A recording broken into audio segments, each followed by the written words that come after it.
I got into hip hop through riding the back of the train when I was going to school, actually. I used to see graffiti artists who had bomb trains. I used to see them at the end of the carriages, and they'd be like going ballistic, and I didn't understand what they were so excited about. And then when I realized that they were painting trains for their girlfriends at the time, that I got a little bit excited too. I was living on the streets, and I had a perfect, beautiful home to go to, but I chose to live on the streets, and it's through those connections that connected me to hip hop. Hi, my name's Ebony Williams. I'm a hip hop artist from Sydney. I am a proud Wiradjuri woman and an African American heritage as well as Australian.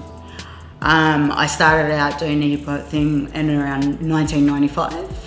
And at that time I joined a program called Hip Hopper 95, which was run by the then called Deaf Flying Theatre.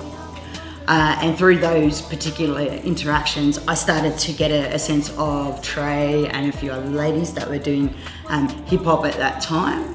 And basically, you know, I worked with people like Spice, who helped me put my very, very first track together as part of that experience. And then after that, I was introduced to a whole lot of very talented female artists who were also in the game and wanting to do it in a very male-dominated circle. We're a bunch of vultures. Captain Cook stole the land, murdered and slaughtered the people, and now we feel rotted. They say reconciliation's probably they're doing it to hide their grief. But what we want is the land that's getting out of hand. In the year 2004, reference still stands. What's a young Korean meant to do? What's happening to our culture? And when I see my here, the government never gives us a hand. Now it's time for us blacks to take a stand. Hi, my name's Thelma Thomas, aka MC Trey, based in Western Sydney, grew up in Western Sydney and originally from Fiji. I am a hip hop artist, I am a creative producer, I am an activist, I am a mother, I am a global citizen, I would say, and a creative being.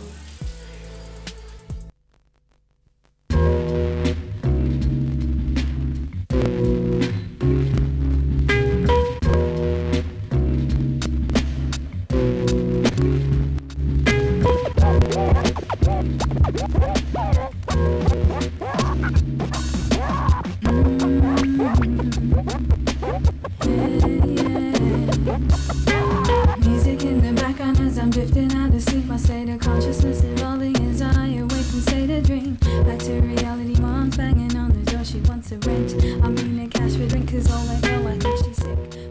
Hey, I'm Spice, represent Western Sydney, been here from day dot, representing hip hop culture here in Australia.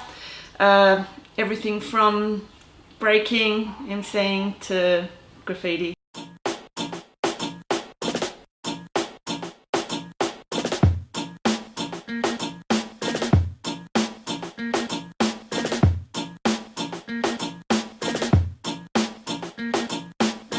Okay, so Deaf Flying Theatre was at Cassiola Powerhouse, and from us travelling out there to do workshops and connect and do all that, we had rehearsals. I can't exactly remember, but could have been at street level,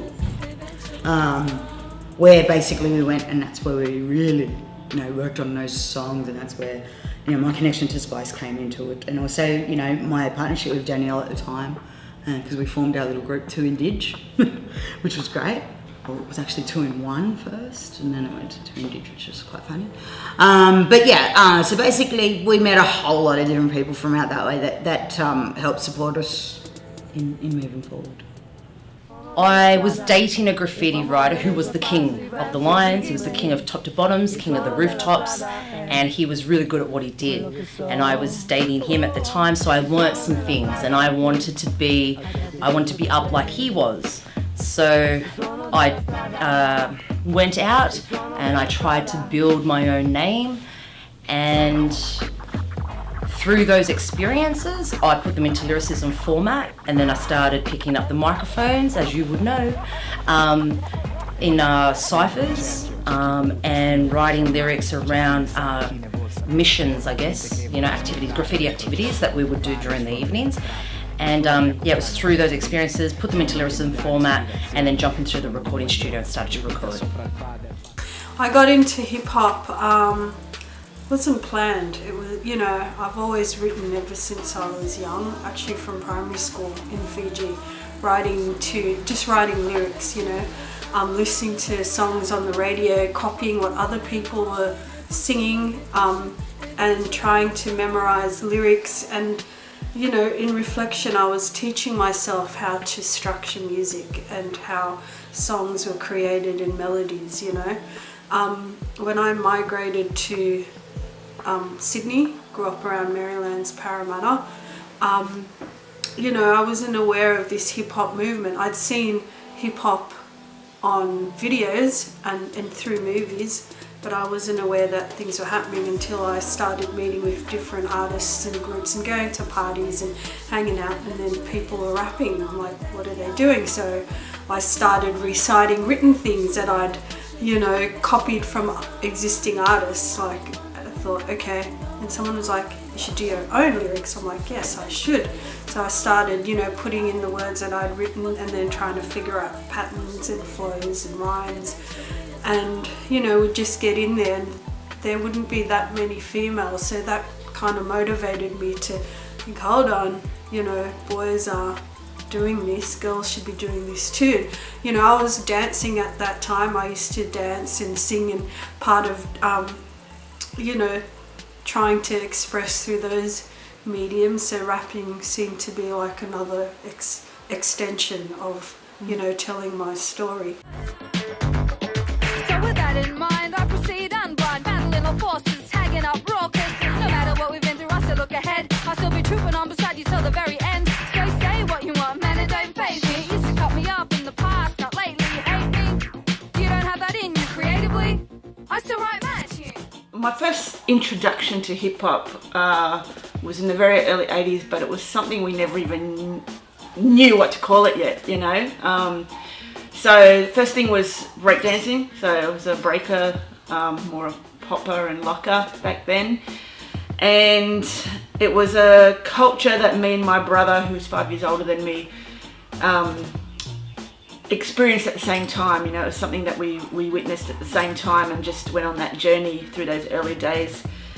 And so I was just very much taken by the dance form. I actually used to be a ballerina, believe it or not, before that. But I was always a really bad tomboy. So when I saw breaking, it was like, yeah, that's me, And always been an artist as a kid as well. So then when you start to see graffiti in the background of some film clips or something, the whole thing just grabbed me, like I was just drawn in so bad. It's just a natural progression to just go from one element to the next, really. I was from Newtown, Stanmore, Inner West. So at that time, the furthest that I would go was really Ashfield, Strathfield. But then, real young, I was going out to Parramatta. I was, I had connections out there, Westline, Dream. I can rattle up. My memory is quite terrible, but yeah, I used to go out that way. It was the pinnacle at that time, like everything was happening out there. You had your street level out at Blacktown, like that wall was one of the first legal walls, I guess. Oh, actually, I went to a few Def Jams out at Auburn in the car parks. That was actually one of my introductions. So we're street kids, we're at Newtown, and the boys knew of these Def Jams. So I was a young kid that would just tag along with the guys, and then when we'd get to these car parks, it was like graffiti, breakdancing, DJing, dark. I can just remember it being dark, and that was my first exposure, I guess, to the Def Jams. But I was really young. Like everybody would have been about 16. I'm 11 and a half, pushing 12. I'm probably not even 12 yet. And when I look at kids that are around 12 years of age and the innocence that they have, and that we were like 12, and I seriously thought I was about 21. You know, I was lucky enough, I guess, to be the youngest of that generation, so I got the end of it, you know. Like, for me, I felt like I'd missed it, you know, in terms of PIC and all of those guys, you know, BC, RCF, all of those kind of huge Australian Sydney graph crews. I got the end of it, but at least I got it, you know. We performed at Castilla Powerhouse. One of the concerts was held, and the other one was held at P45, which is now Sydney Dance Company and Bangarra Dance Theatre. So basically, yeah, it was amazing to be able to do something before all of the buildings and everything went up there. It was really, really industrial, but you know, there has so many artists involved in it from so many different collectives, from so many different areas, and it was amazing when I think back on it right now, because it was a time in history that a lot of people know, and I know with It's Our Thing, particularly with this Blacktown project, that was one of the things that came up with Khaled Safsawi and his stuff, and what his contribution was around that as well. So meeting influential people, I guess, like that, and having them do beats for you, but also like going out to Trey's place and working with Def Wish Cast and, you know, all those guys really, to actually put something together was just unreal. Another big driver for me was getting into hip hop was that when I migrated, there weren't that many Pacific people on TV, you know.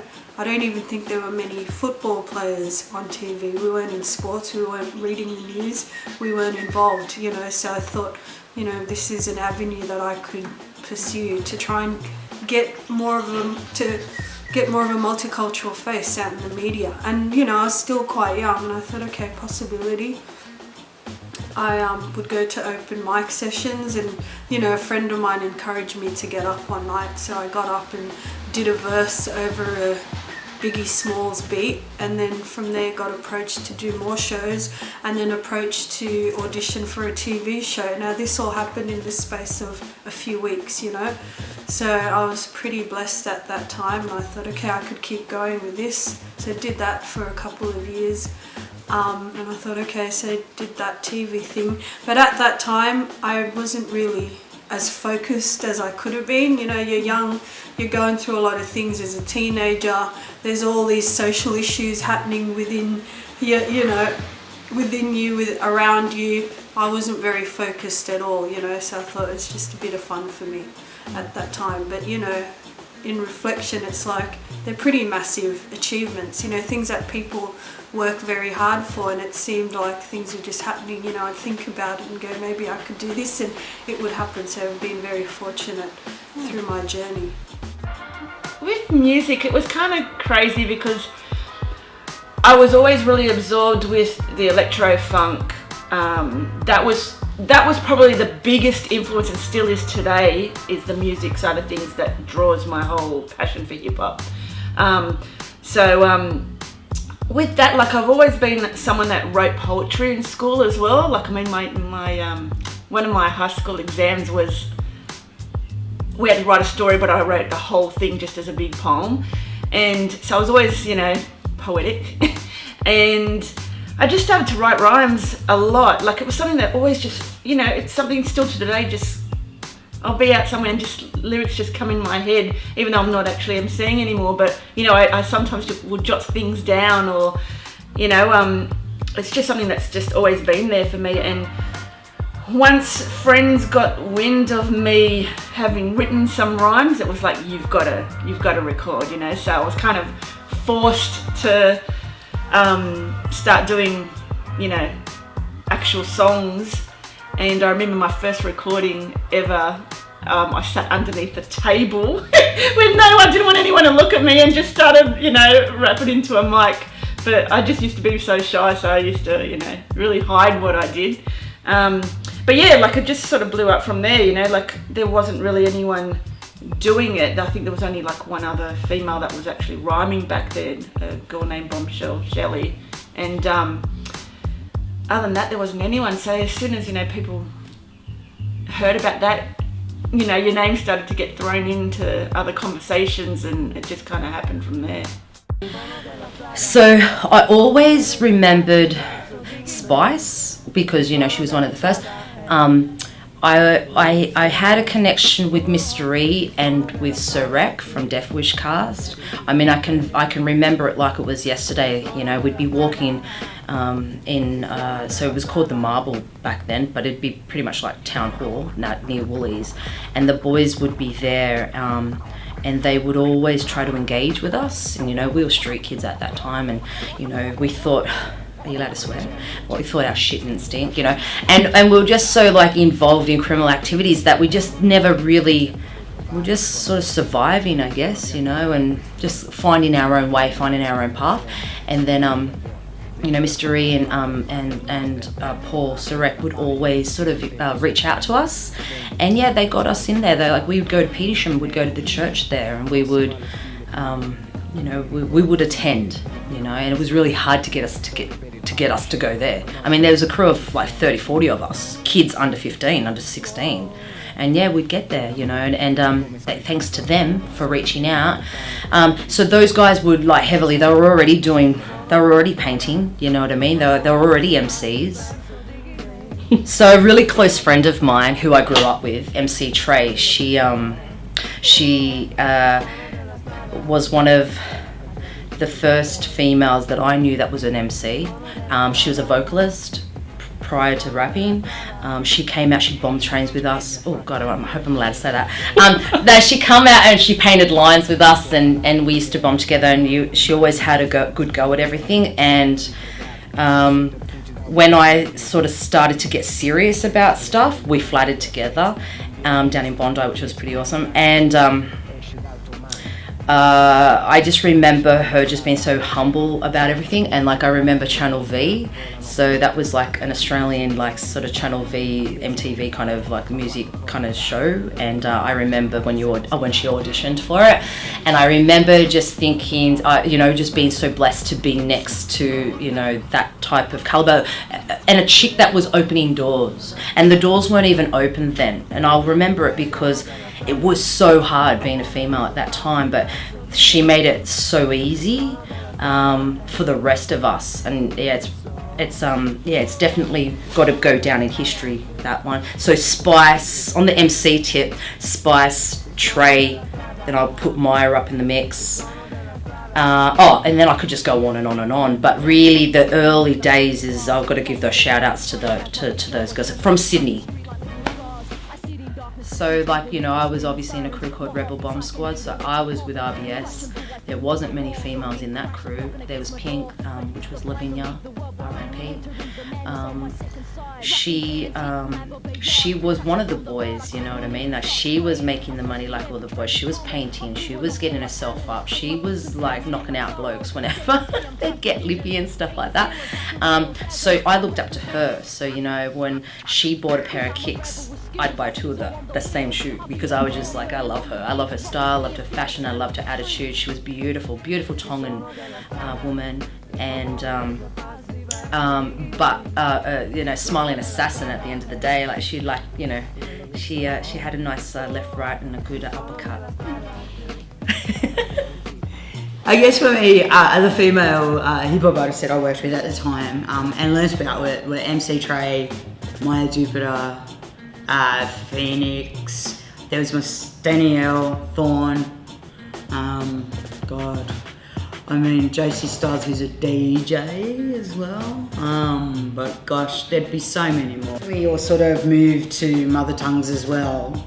That opened up a little bit more, being an all-female hip-hop label, and with Heidi, you know, Creative Ways sort of putting that one together.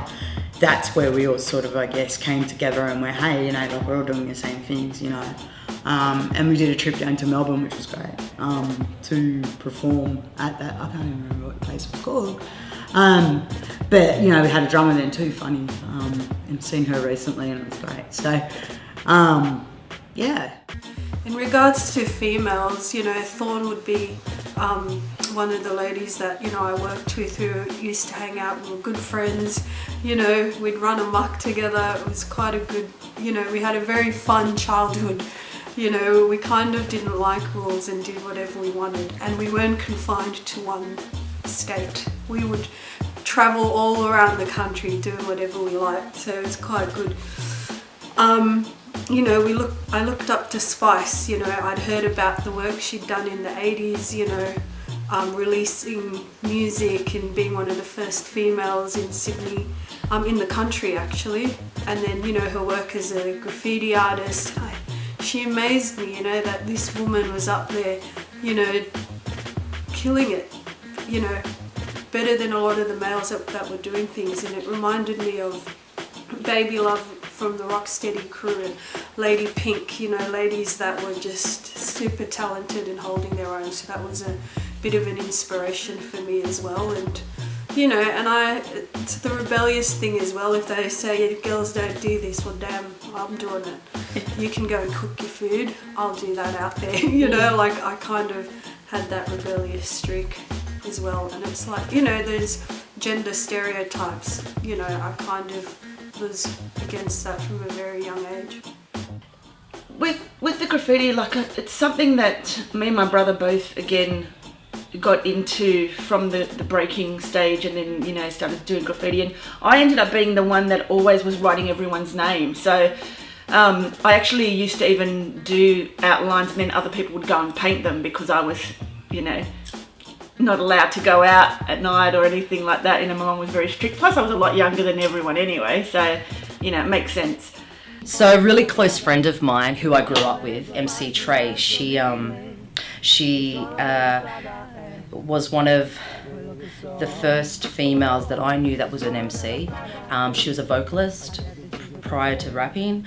She came out, she bombed trains with us. Oh God, I hope I'm allowed to say that. She come out and she painted lines with us, and we used to bomb together, and she always had a good go at everything. And when I sort of started to get serious about stuff, we flatted together down in Bondi, which was pretty awesome. And I just remember her just being so humble about everything. And like I remember Channel V, so that was like an Australian like sort of Channel V MTV kind of like music kind of show. And I remember when she auditioned for it, and I remember just thinking, you know, just being so blessed to be next to, you know, that type of caliber, and a chick that was opening doors, and the doors weren't even open then. And I'll remember it because it was so hard being a female at that time, but she made it so easy for the rest of us. And yeah, it's definitely got to go down in history, that one. So Spice, on the MC tip, Spice, Trey, then I'll put Maya up in the mix. And then I could just go on and on and on. But really, the early days is I've got to give those shout outs to those girls from Sydney. I guess for me, the inspiration to write a political message was more around the music I was also listening to at that time, like the NWAs and the Public Enemies and the, you know, Michael Frantis and the MC Lights, and then Mum's Motown stuff. From a very young age, it was very influential. But I think for me, it was also about a message and what struck me about that message. And at the time, I wrote a song around my father and a disconnect there, but then another song I wrote was Open Up Your Mind, and Open Up Your Mind turned 20 just recently, and it's still very relevant today. It took me a long time to sort of put all of that stuff together because, you know, Pauline Hanson had just come out at that time, and I wanted to give a view that black people aren't stupid, and I think the rest of society just needs to open up their mind a little bit more to not listening to the stuff that sort of come out of her mouth around, you know, travelling into communities and taking them apart. Because for me, I lived in the community and I've always given back to my community, and it's not about that. You know, youth and all of the communities that are out there are all struggling in their own different ways, but it was just not for me to hear a white person come out and say, oh, this garbage. Back in the day, we were talking about the 90s, and near Parramatta was, you know, an area in Blacktown, you know, same train line, so we'd travel up and down, called Street Level. So this was a building close to the train station where artists would go and paint, and it was a legal wall. It was well known all across Sydney, and when we were going up and down on the trains, you'd see it sometimes I'd go there, there'd be people like Dream and Oomph painting, and a lot of the West Sydney artists expressing themselves. Eventually I tried, but I had to get a lot of guidance for a lot of the older artists in regards to drawing out your outlines and picking colours. It was fun. I loved going to find colours and walking into a shop, and there weren't that many shops. You'd have to go to like warehouses in Alexandria, or you'd have to know where to go, to get a full range of colours. And it was fun walking in and mix and matching and getting your colours to paint on your piece. Everywhere had their stuff going on, but I mean, West is such a big area, and a lot of the people from out city, out Bondi, out everywhere used to come out here a lot. Or like Parramatta mainly was a spot for out west, where everyone used to hang out on a Thursday night, and we had also a place called the Marble in the city, so it was kind of like those sort of spots. But then everyone else sort of had their area as well, at their own shopping centres or things like that. But I remember I met a lot of the first riders around the Wentworthville area, because there used to be like some daytime discos as well that used to go on, so people used to go there and break, and so that's where you sort of met people. So there was always those key places out west, from Parramatta backwards to Penrith. Before street level, that was one of the legal walls that we had out west. So one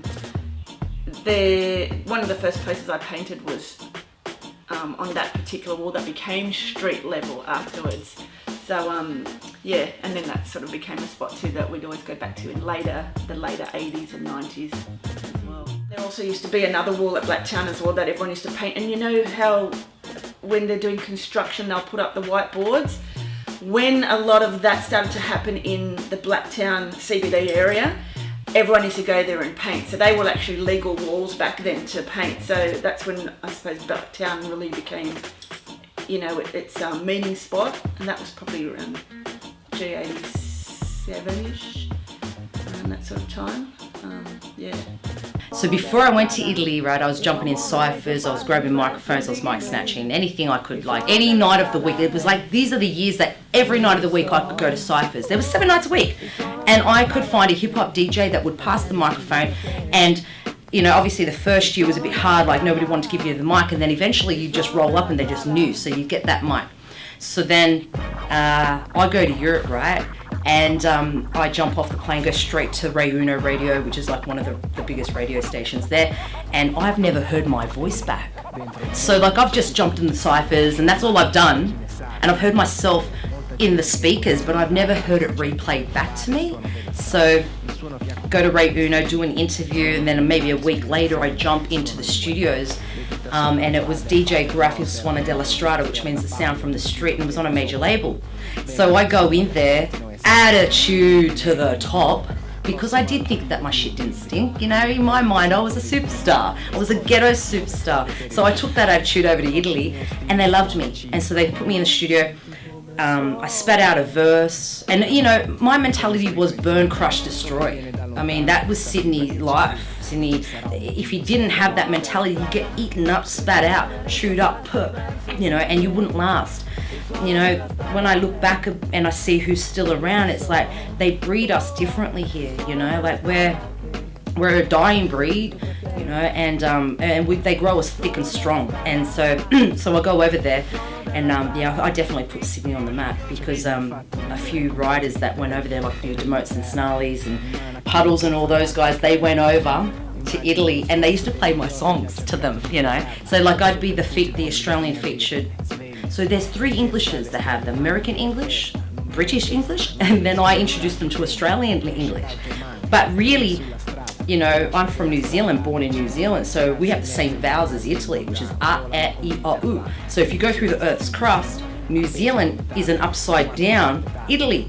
So you go there, they look at me, I look at them. They've got flat noses, they're dark eyes. If you go to the south, down near Sicily, it's near Africa. So when I went there, I was embraced. And going back to when I was in the studio, the first time hearing myself back, I got a video out of that. And I did an MTV Sonic performance. That was my first time I'd ever jumped in the studio, ever heard myself back. pretty cool, huh? Like, it's a pretty good yarn. It's, when I first thought about it, I thought, actually, that's kind of a bit of an achievement, you know? They liked my sound, I believed in myself, I just followed my path, and then I got to tour with Italian rappers, BMG polygram artists, like gold platinum sellers. So now, you know, I'm probably like 19 and I'm exposed. I'm touring, I'm not getting paid, but it doesn't matter. I'm getting paid with experience, which I wouldn't trade it for anything, for any dollars, you know, today. I think back then I didn't actually know the influence that I was getting and the experience that I was getting.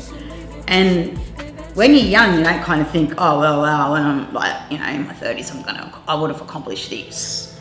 But I think back then it was like, it was already, there was a movement, and that movement was of other female artists that would literally pop up out of nowhere.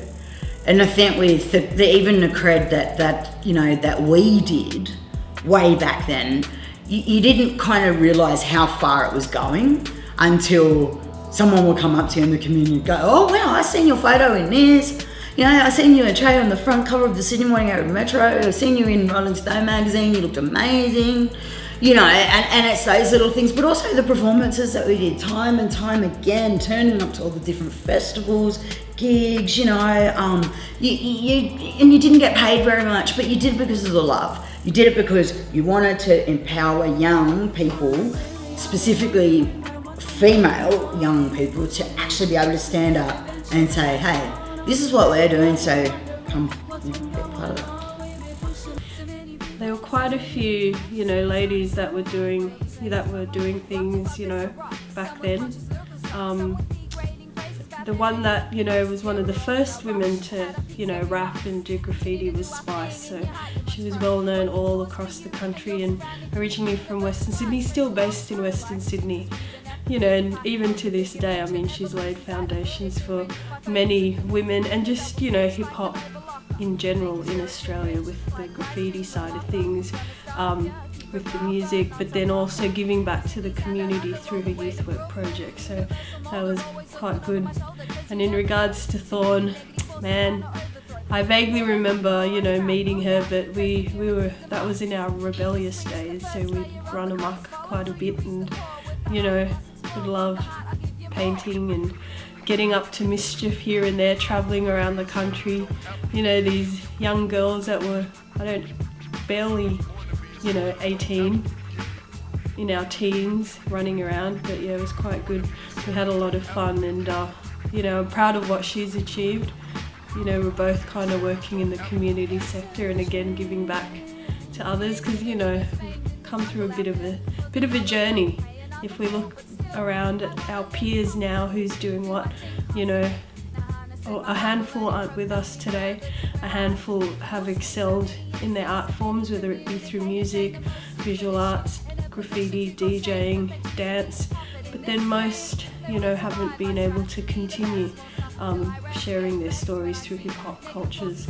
So we've been quite blessed. And then being ladies, again, we've had to push extra hard, you know, but luckily we're the kind of women that think, hey, the boys are doing it, we're going to do it, but do it better, you know, whatever it is. I think that's the kind of attitude that we had back then, and it's what continued to drive us to do the best and be the best that we could. I did a workshop once and I kind of found it to the point where if I was naturally doing it without even realising it, and my name, you know, used to come up with people wanting to do stuff. And I remember one of the first times I got approached about doing a proper series of classes, I was like, no, I can't teach anything, you know, like, no, I kind of got weirded out by it. And they're like, no, you can, like everyone's saying, yeah. And then when I did it, that was it. Like my name just travelled through the industry so much. And yeah, that became my whole path. You know, fast forward down the track a bit, maybe around the 2000s, mid-2000s, you know, you had another wave of women coming in. I remember Ebony Williams, actually she was there back in the day too, at different workshops and events. Ebony Williams and Danielle 2I, you know, getting up and having a bit of a jam. They did quite well. And then I met my Jupiter, you know, and we had a bit of a group going on with Maya and who else was there? Mira. There was a bit of a collective. Dana, Phoenix, so a female collective will mind speak. So we'd get up and do quite a few different shows. It was a very diverse collective, you know, we rapped, we sang, we played instruments. It's quite good.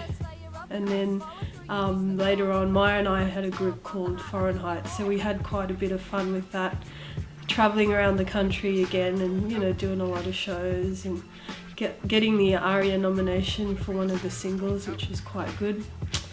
Yeah, we had some good experiences, you know, and who would have thought that, you know, when we started writing our lyrics, you know, and trying to jump into the cypher or, you know, trying to sketch and paint, that years down the track we'd be, you know, still practicing our art forms, but utilising what we'd taught ourselves and what our peers taught us to teach others and to encourage other people to share their stories. You know, it's quite empowering and yeah, it's been quite a good journey and I'm glad that we're still here. We're still doing it, we're still rocking. Yep.